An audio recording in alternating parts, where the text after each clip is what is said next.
Hi all, welcome to turn 2. This is probably going to be a longer recording. I'm going to go through sort of each sector as I've got quite a lot organised.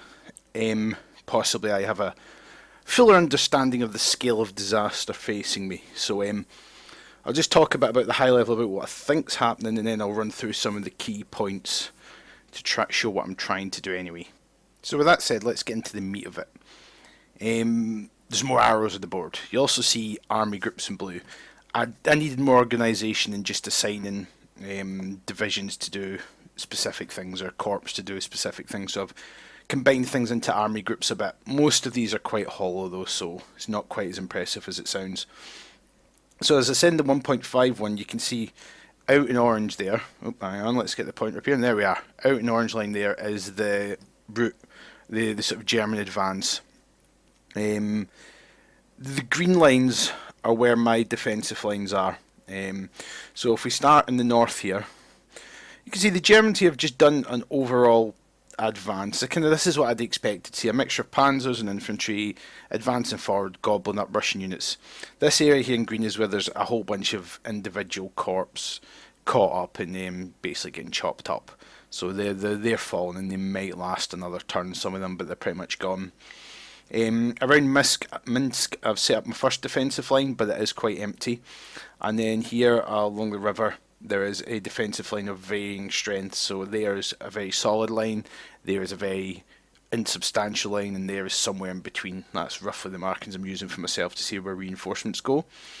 Now, the next thing I've done is you'll see these arrows. This is where I think the Germans are advancing, and the reason is when I sit down and read the scenario again, to keep the shock value they get for Operation Barbarossa, there's certain cities they have to capture in certain turns. So they've captured 2 of them they need to capture, I think, by turn 6, but Riga up here's the other one. Now they're going to get that.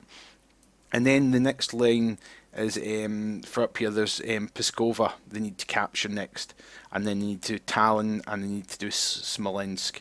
So I think there seems to be a hard push coming up this way, so I'd imagine it's driving up to capture. It's driving up to capture those points, and the general advance towards Minsk, and imagine is going straight to Smolensk. Now, in the middle, this was the bit I worried about, the swamp here. I've rushed a load of reinforcements here. I was hampered quite heavily because a large number of units that were both retreating or moving up to reinforce decided to go into reorganisation.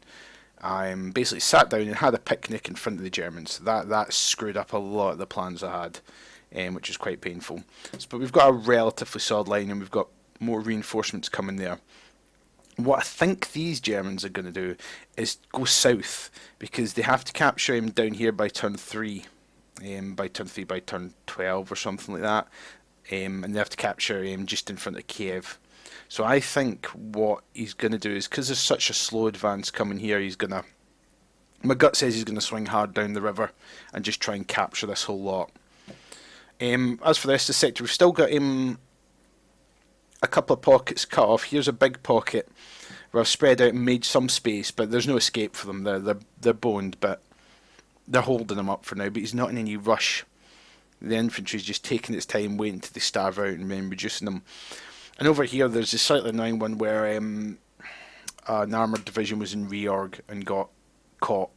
It's trying to break out, but I'm not holding breath of it. As you can see, I've decided to adopt the Stalin line, so I've got a pretty solid line there. I've got a slightly more scattered line watching the northern flank for the swamp. Depends. The worry is that lot comes straight down. And we've got a relatively good line all the way down to Odessa. We're starting to build up the secondary line, but there's not really enough along the Dnieper to imply that it's good to go yet. So that's my current plan and where I'm sort of holding my defences. I'll just run through the sectors in a bit more detail now and show you what they look like in game.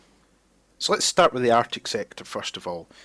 So as you can see, it's not much there. I've assigned 14th Army to there, and I've started building a very loose defensive line, and I'll show you what that looks like in game.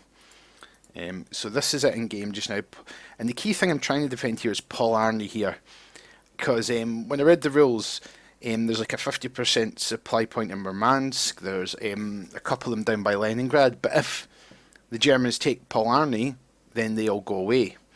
So I went from abandoning that town to shipping in reinforcements. So I've got there's at least a whole corps here now, and I've got a division guarding it closely, another division guarding the road. There's a various amount of I've actually diverted some artillery to look after that as well, and I'm probably tempted to ship up some more reinforcements because if I don't hold that, then I'm sure as hell not going to hold Leningrad. Leningrad. So that's quite a crucial one there, I think. Don't know how many more turns I've got before the Germans will invade from there though, but I don't think it's too long. So we'll see what happens with that one. Next up, let's look at this northern sector here. So again, slow, general, steady German advance. I'm building a defensive line from sort of Riga down to Arisha. It's quite a solid one over that length between the three army groups, the 27th, 24th, and 22nd. They've got just about 23 infantry divisions, 4 motorised divisions, 4 tank divisions, and some security and paratroopers. So it's a substantial force there to try and slow the German advance across the river and contest it basically. So we're gonna have to see how that one goes. Let's show you what that looks like in game. So in game, as you can see, Riga itself is a wee bit sparse yet. Unfortunately, I had planned on this armoured division here that was falling back, and these guys here falling back towards to defend Riga. Unfortunately, the armoured division and the armoured corps almost, that's like 2 tank divisions and a motorised infantry division and an infantry division all went into reorg. So they're very, very likely to get caught, and I might get a few survivors off it, but I'm not holding my breath. As you can see, despite having all those infantry divisions, the line down the river is pretty weak. Most of the troops are still getting in position, most of them have just been railed in. I'm probably going to be unable to build a solid wall down there, but I'm going to try and at least make sure there's a picket with small groups that can rush to sort of surround any attempted breach. And we'll make sure, of course, and defend all the crossing points in the major cities to try and slow the German advance. And as we go sort of south here, the defences become more substantial till we get to the line here between Vibesk and Arisha. So this is the one bit where they could just bypass both rivers, so that's going to have a solid wall. There's one more infantry division coming along to fill that hole, but that's a solid wall backed up by some heavy artillery. So that's that line. Defence of Minsk has been assigned to the Western Front Army Group. Now, on paper, that one sounds quite substantial. That's got 13 infantry divisions, 2 motorised infantry, 2 tank divisions, and a paratrooper and a security division. But very much a paper tiger. If we have a look here, most of this is, in fact, virtually all of it's made up of units that have ran away from the German advance. So they are not in any kind of fighting fit shape. My main goal is hopefully there's a bit of a gap opened up, and it'll probably, by the look of it, maybe I'll get a whole turn, maybe 2, before the Germans manage to bring some serious substantial forces to bear, because they're busy gobbling up all these units here. So you can see this is the bit I kind of highlighted where you had just a whole bunch of regiments getting surrounded and slowly starved out.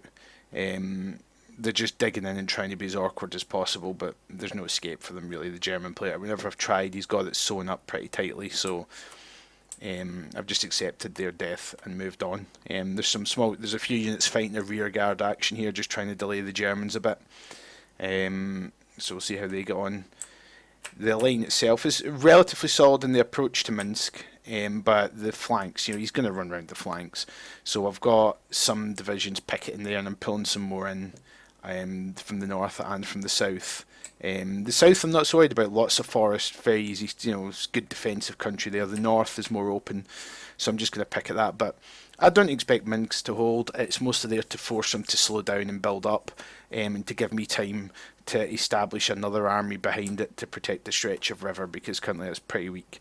Now I could have pulled all these armies back, but I thought we've got a lot of swamp there, we've got a lot of woods, there's a couple of lines of defence there we can do. That can be a nice awkward bit so I want to make them work for that. I'm not going to give that one up without a fight.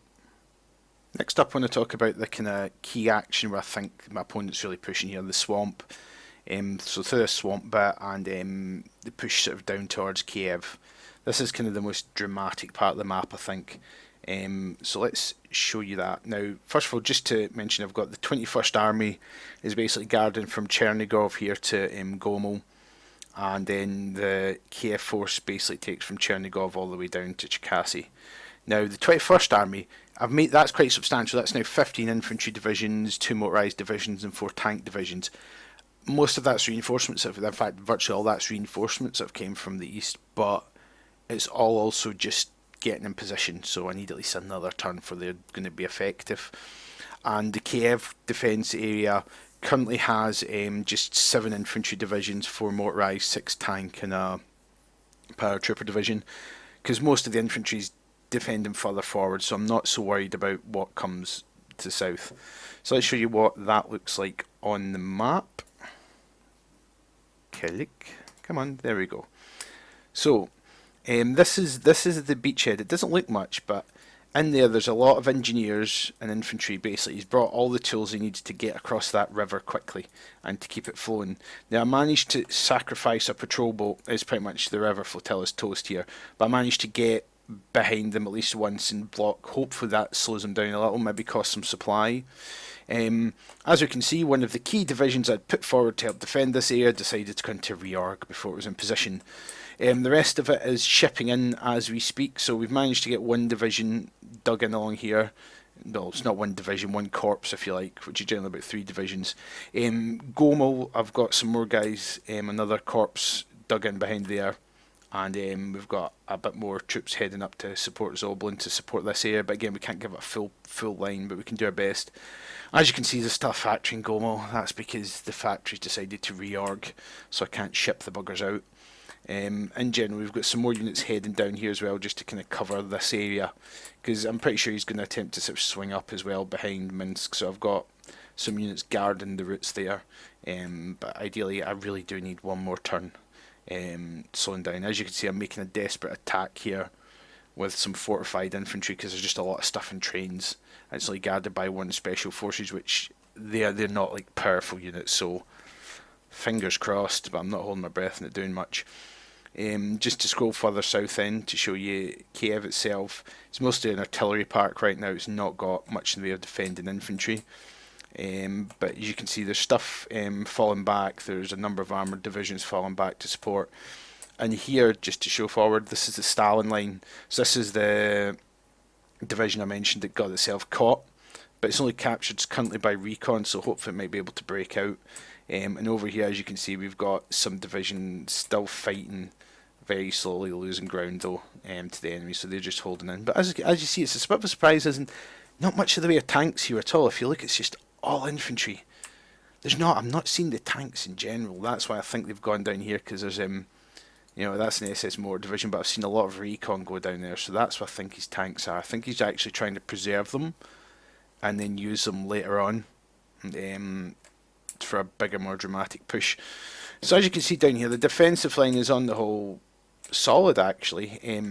For the north section, the southern section, we've pulled virtually everything back from the Romanian. Is it the Romanian border? I think it's Romanian border. The border anyway. The Germans have started pursuing, so I'm just desperately trying to avoid these guys getting cut off and retreat them back as best I can. But we should have a relatively solid wall dug in along there again, because that's unfortunately the gap in the river. And then just to show the down south, where along the Dniester, it's not solid at all there yet, and we're still shipping troops up to get positions, and unfortunately it's not going to be solid for a time yet. But we're trying. My plan down here is to turn Odessa into a bit of a fortress. But just from what I've seen about his overall deployment, I don't think he's going to push it that hard. I think that main push is going to be in the north section. So hopefully that might be okay if I can stop this swamp push. So that's where I'm currently at this turn. I've got to just process some damage. There's only a few small attacks. The air forces hanging around down here. They're just hiding right now and reorganising. Some units have stood up, but they're almost completely empty. So I need to just wait till they fill up. I'll probably move them up to Finland maybe, or somewhere like that, where they can get at least do something good once they've got rebuilt. But yep, that's the current state of play. Am I worried? Yeah, I've got holes, massive holes in the line. If he keeps coming in as fast as he is, I'm in a lot of trouble, so I need to slow him down.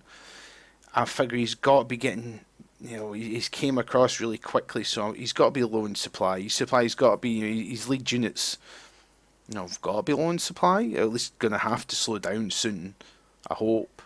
But either way, I'm going to trade bodies for time, and I've pulled back all the infantry and armour that I can, and mostly what's standing initially in the way is just infantry divisions. The artillery's gone, the tanks are all running away as well. But as the Russian rail gets up, we're pulling in reinforcements pretty quickly. And in the east and in these further away sectors, there's a lot of divisions that are just gearing up right now, but they're not in any fit state to move to the front line. So as soon as they're ready, they'll be getting shipped out. Although next turn, assuming the factories come off reorg, I'm going to have to pull the factories out Gomel and Kiev, so that's probably going to hamper my rail transport quite heavily. But we'll see how it goes. So there we are, that's where I currently am at the end of turn 2. Fingers crossed for turn 3, and maybe a little bit of luck going my way.